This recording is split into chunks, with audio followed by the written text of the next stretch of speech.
Okay, Assalamualaikum dan salam sejahtera. Hari ini saya mengambil kesempatan untuk menjawab soalan-soalan dalam Insta Live tempoh hari yang kita tak sempat nak jawab ya. So tanpa melengahkan masa, terusnya adalah daripada Puan Zulfah Nabila. Period saya sebelum kahwin hari kedua hingga ketiga selalu heavy, tapi lepas kahwin hanya sehari sahaja heavy. Adakah ini normal? Tapi kitaran haid normal. Okey, so period kita boleh berubah dari masa ke semasa. Selalunya dia berubah beberapa hari, sama ada lagi panjang atau lagi pendek. Okey, most likely itu adalah normal, tapi mungkin apa yang puan boleh buat ialah puan boleh pergi check, pastikan semua tak ada apa-apa masalah, dan insya-Allah tu lebih kita lebih confident lah dengan keadaan macam tu. Okey, most likely ia adalah normal. Okey. Seterusnya ialah Puan Hanisa 3373. Salam dok, nak tanya, saya hormon normal, baru-baru ni saya buat laparoskopik, kedua-dua tube saya tersumbat, dan dok dah drill kedua-dua tube ya. Mungkin maksudnya dah drill kedua-dua ovary ya. Mampu ke saya hamil secara normal ataupun chance saya hanya IVF? Period saya normal. Okay. Now, dalam keadaan begini ialah apabila tube kedua-dua tube tersumbatnya, unfortunately ya Puan Hanisa, bila tube kedua-duanya sumbat ya, antara cara yang terbaik untuk mengandung adalah melalui IVF ya. In fact IVF tu kita direka design dia pada sebenarnya adalah untuk wanita yang ada masalah tube pada awalnya. Basically tak jarang lah ya wanita yang ada masalah tube kita lakukan IVF ya, dan selalunya outcome dia bagus ya, kerana ia bukan faktor telur, kualiti telur ya, bukan faktor kualiti telur yang kurang ataupun bilangan kurang, telur yang kurang ya, lebih kepada tube yang tersumbat. Dia macam mechanical punya aspek ya. Dan bila telur tu berjaya disenyawakan, kebanyakannya mempunyai good prognosis. Okay? So saya galakkan untuk datang awal, buat rawatan awal, insyaAllah kita dapat a good quality embryo dan chance untuk mengandung adalah tinggi. Okay? Seterusnya adalah daripada HRSDI, doktor, betul ke kalau lebih 15 hari itu darah penyakit? So in a way betul. Kalau period tu lama sangat ya, kita nak pastikan tak ada masalah kat dinding rahim, tak ada polip ke ataupun fibroid yang menyebabkan kenapa period tu terlalu panjang. Okay? So nak minta puan datang check ya. Seterusnya adalah Puan Anna Mardia, doktor, okey ke awal-awal period 2-3 hari darah haid berwarna coklat hitam? Ya, boleh berlaku ya Puan. Selalunya kadang-kadang setengah wanita hari pertama kedua tu dia punya period tu sikit saja ya, hari ketiga keempat baru heavy ataupun baru merah darah je. Okey, so apa pun kalau untuk kepastian boleh check dengan doktor, tengok kenapa, ada tak masalah lain ya. Seperti PCOS ke, kadang-kadang period dia tak heavy, cuma brown saja. Okey. Seterusnya daripada D Manis Caramel, kalau tube tersumbat adakah ada efek pada kitaran haid? Okey, so selalunya kalau tube tersumbat, kitaran haid tak akan terganggu. Ini adalah kerana haid tu sebenarnya datang daripada dinding rahim yang tebal ya, dia jatuh sebagai period ya, dia tak ada kaitan dengan tube ya. So kalau tube tersumbat, kitaran haid masih boleh normal. Okey, tak ada masalah. Seterusnya daripada Naim Shrine, kalau dah 3 bulan tak period normal ke tak doktor? Basically tak, ianya adalah tidak normal kerana sepatutnya setiap wanita mempunyai period setiap bulan ya. So nak minta puan check ya. Okey. Seterusnya ialah Puan Puteri Hairunisa. Assalamualaikum doktor, ada ke bleeding due to ovulation? Ya, ada yang kita describe di mana mereka setengah wanita dia ada bleed sedikit ya. Ketika implantation ya, bukan ketika ovulation. Jarang berlaku masa ovulation. So nak minta puan periksa betul ke disebabkan ovulation ataupun ada sebab lain. Okey. Seterusnya adalah Puan Akisha Abu Bakar, doktor, macam mana if hari ke-28 saya buat UPT weak positif dan hari ke-34 start keluar darah sikit-sikit, UPT still weak positif, hari ke-37 dah keluar darah macam period and UPT negatif, mohon pencerahan. So basically dia period dia datang lambat, and then UPT tu nampak macam ada vague line ya, ataupun macam double line tu sama-sama. Okay, so ada tak possibility dia pregnant? Well, kalau ikutkan dari segi situ mungkin ada possibility ya, tapi kadang-kadang sukar juga untuk kita buat conclusion daripada UPT strip, especially yang kecil yang halus tu, strip dia tu susah nak nampak betul ke double line, betul ke hanya satu line ya. So sometimes kalau macam ni keadaan yang tak pasti, kita lebih galakkan untuk buat ujian darah, tengok hormon HCG ataupun hormon mengandung tu betul ke dia tinggi ataupun dia paras dia meningkat ya. Kalau itu berlaku dan seterusnya dapat period selepas itu, mungkin ada apa yang kita panggil sebagai biochemical pregnancy ya, di mana ada penimpinan awal berlaku tapi for some reason ya kandungan tu tak menjadi dan dia jatuh sebagai haid ya. Seterusnya adalah Puan Nur Syaf Ramli. Doktor, kalau period dah datang dalam 5 hari, tiada haid 3 hari, kemudian period datang balik hari ke-9, adakah itu dikira period? Well, ya, itu adalah dikira darah haid ya. Dari segi hukum sama ada kena semayang ataupun tak, kita ambil selalunya ambil yang 14 hari bersih tu ya. Tapi mungkin dari segi medical nak minta puan cek kenapa ada bleeding 2 kali ya. Adakah ini dipanggil bleeding intermenstrual, antara 2 kitaran dapat bleeding. So kita nak pastikan tak ada masalah lain seperti fibroid ataupun polip ya, ataupun dinding rahim yang tak sihat ataupun pangkal rahim ya, di cervix ya. Maksudnya nak minta cek, pastikan tak ada masalah. Okey. Terusnya ialah Mas Linda, salam doktor, apa yang doktor boleh sarankan untuk TTC tak sampai setahun lagi? Okey. Well, untuk mereka yang masih TTC dalam masa setahun, okey, pastikan mereka, kalau mereka mempunyai kitaran haid yang normal ya, yang regular ya, tak ada apa-apa isu dengan kesihatan, usia muda kurang daripada 35 tahun, mereka boleh keep on trying ya, hampir sampai setahun okey, sebelum menjalankan ujian saringan kesuburan. Okey, so dalam masa setahun tu apa yang mereka perlu buat? Mereka kena kerap bersama ya, dalam seminggu tu 2 hingga 3 kali bersama. Okey, and then amalkan makanan yang sihat ya, ambil folic acid, vitamin D ya. Elakkan daripada smoking, vaping ya. Itu amalkan gaya hidup. Sekiranya tak berjaya selepas setahun, maka boleh periksa. Okey, tapi bagi mereka yang mempunyai contohnya faktor-faktor yang boleh mempengaruhi kesuburan seperti haid yang tak menentu ya, usia yang lebih daripada 35 tahun, kalau ada pernah buat operation cyst ke ya, dah tahu ada endometriosis, nak minta tampil awal ya, seawal 6 bulan ya TTC untuk kita periksa, buat ujian saringan kesuburan dan tengok sama ada perlu rawatan ataupun kita bagi masa lagi, keep on trying for another 6 months macam tu. Okey.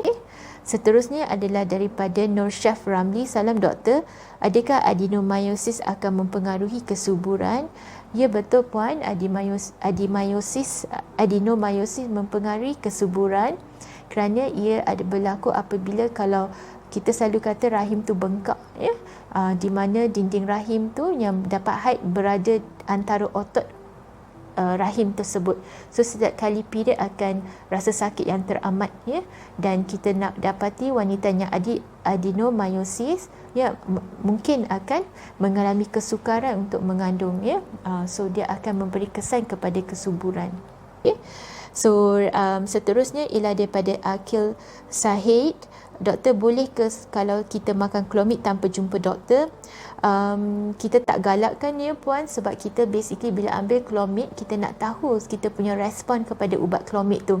Sama ada tak telur yang besar ya, ada tak respon, sama ada Clomid tu cukup tak kita ambil, adakah perlu naikkan dos ya, dan juga bila masa nak bersama ya, sebab kalau kita agak je, kita mungkin tak dapat waktu yang sesuai, ataupun bila ambil Clomid mungkin tak ada telur yang respon ya, maka kita macam sia-sialah ambil Clomid tu, kita tak bagi a good try ya.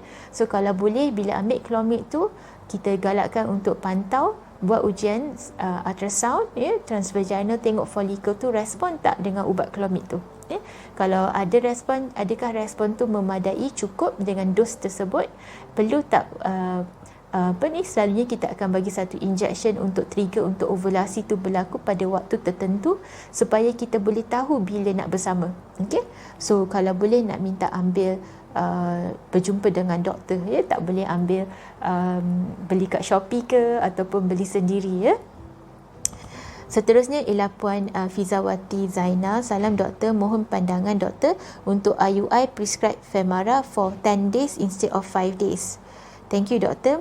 Well, basically ini adalah protokol yang berbeza untuk IUI dan juga IVF, ada banyak protokol.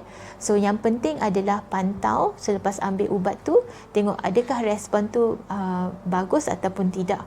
Ada tak telur yang besar, sebab itu yang kita nak hasilnya. Okay? So apa pun protokol yang puan ambil, pastikan kena pantau dengan doktor agar kita tahu respon tu memuaskan ataupun tidak.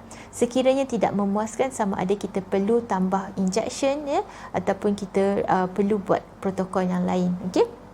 Seterusnya adalah Arjat Sabri. Doktor, normal ke saya dapat spotting lebih 4 hari sebelum datang period? Sebab bila mula spotting tu, mula berharap tu implantation bleeding, tapi tengok-tengok datang period, kecewa lagi.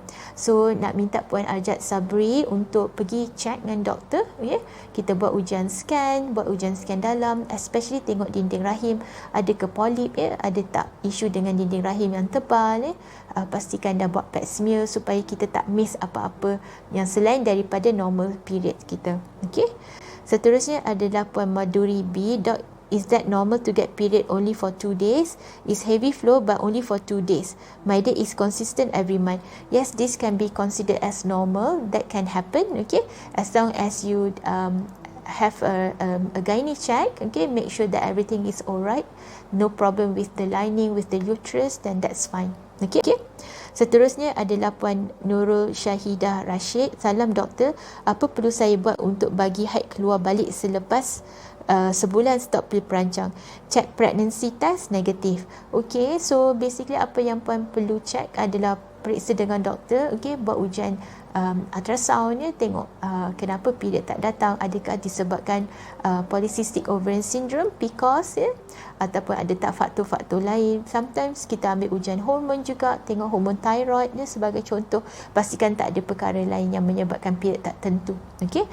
Tapi kalau semuanya usually kita akan bagi masa ataupun bagi ubat untuk turunkan period. Seterusnya ialah Puan Zihani. Salam doktor, kalau dah 2 bulan tak period, UPT negatif, perlu terus pergi scan ke macam mana dia?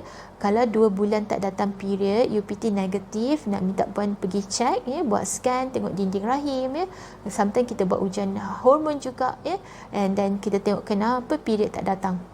Majority of the time adalah sebab PCOS, tapi ada juga sebab-sebab lainnya yang boleh menyebabkan period tu tak menentu. So minta puan pergi cek dengan doktor, Puan IC Fads. Dok, nak tanya, embrio boleh tak kita minta untuk combine embrio untuk jadi twins? Days embrio yang berbeza-beza. So kalau embrio tu day 3 dengan blastosis iaitu embrio day 5, kalau kita combine itu tak sesuai sebab embrio tu mempunyai kematangan yang berbeza. Selalunya kita akan letak day 3 embrio saja, day 5 ataupun at most day 6 together. So kita tak letakkan day 3 embrio dengan day 5. Kita transfer both at the same time, because dia punya, kalau ikutkan contohnya kita nak bagi progesterone tablet dan juga pessary for example, untuk blastosis kita akan bagi 5 hari sebelum transfer. Kalau embrio tu day 3, kita akan bagi 3 hari sebelum transfer embrio tersebut. So itu yang kita akan selalu buat, dan kita tak selalunya combine. So seterusnya ialah Puan Kiftiyato. Saya haid paling lama 4 hari sejak peningkatan umur ke 35 ni. Adakah ini normal? ia boleh berlaku sebab dari bila kita meningkat usia kita, kitaran haid kita berbeza daripada waktu kita remaja dulu pada awal usia 20-an 30-an 40-an. So dia akan sama ada lagi pendek, kitaran kita lagi pendek daripada 30 hari jadi 26 hari contohnya, dan haid kita pun jadi pendek. So itu boleh berlaku. Tapi apapun, kalau nak kepastian, cek dengan doktor, just pastikan semuanya okey, dan that is the normal kitaran haid untuk puan buat masa ini. Seterusnya ialah Cindy Putri. Doktor, saya daripada Indonesia, nak tanya, saya ni vonis PCO, kira potensi pregnant besar ke? Ada beda ke PCO dan PCOS, doktor?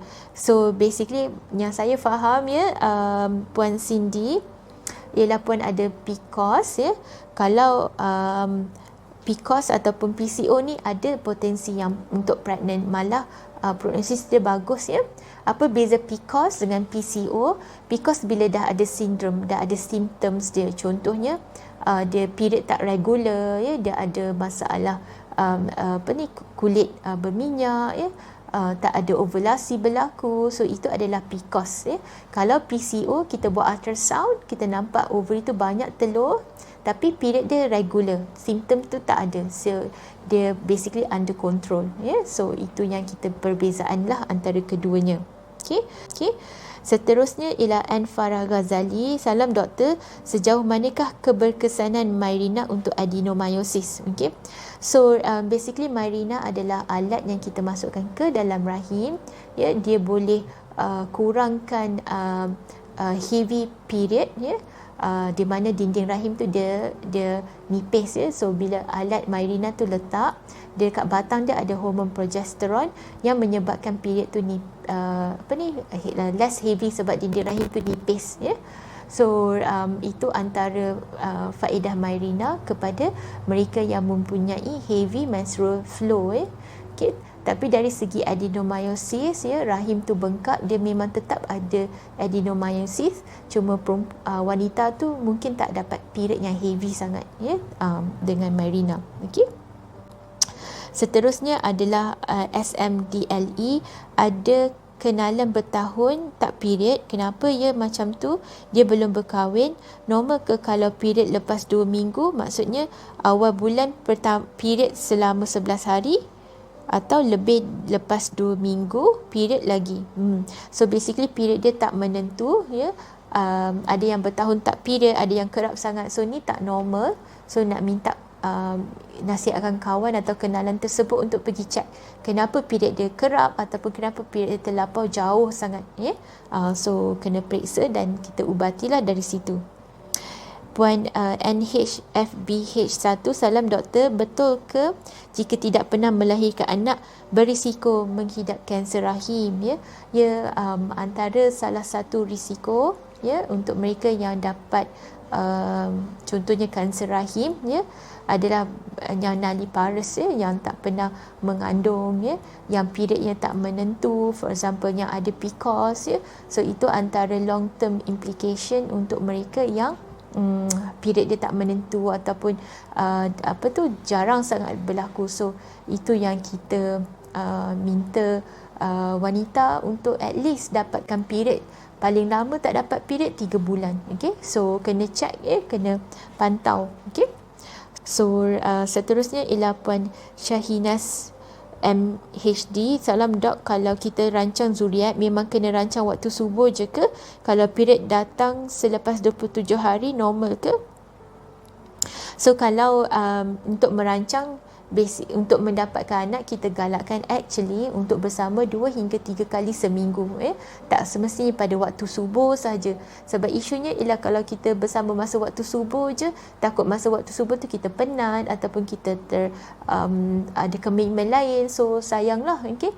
So sebab sperma boleh berada dalam rahim lama, sampai ada yang kata sampai 5-7 hari macam tu. So bila bersama kerap, maka sperma tu sentiasa ada. So tak kisahlah masa tu sebelum ovulasi ataupun selepas ovulasi, sperma tu ada dah dalam rahim tu. Okay, standby. So itu yang paling terbaik lah. Okay. In fact, kalau cuba nak buat hanya pada waktu subuh, kadang-kadang couple rasa stres, rasa macam beban macam tu. Masa hari tu nak kena bersama, tiba-tiba dah tak rasa normal lah, tak rasa macam dia rasa macam satu tugasan, bebanan pula. Okay? So itu yang kita galakkan. Seterusnya ialah Atirahdin, salam doktor, asid folik membantu tahap kesuburan ke? And kalau untuk lelaki, suplemen apa yang baik untuk subur? So asid folik dia bukan bantu kesuburan, tetapi ianya diperlukan untuk bayi di awal kandungan, untuk mengurangkan risiko sakit saraf tunjang ataupun dipanggil spina bifida. Okay? So sebab diperlukan pada awal kandungan, that's why kita galakkan wanita untuk makan 3 bulan sebelum mengandung, sebab supaya dia dah ada folic acid tu untuk dalam badan dia sebelum tahu mengandung. Okay, so untuk lelaki selain pada healthy lifestyle, tidak merokok, tidak vape, dan kalau nak ambil suplemen boleh ambil yang ada zinc dengan selenium, okay, untuk sperm. Ira Faz, salam dok, saya baru lepas buat IUI dah 8 hari, boleh dah ke check pregnancy test? Maybe untuk IUI tunggu untuk 2 minggu, 14 hari selepas IUI baru check, okay. So 8 hari might be a bit too early, okay.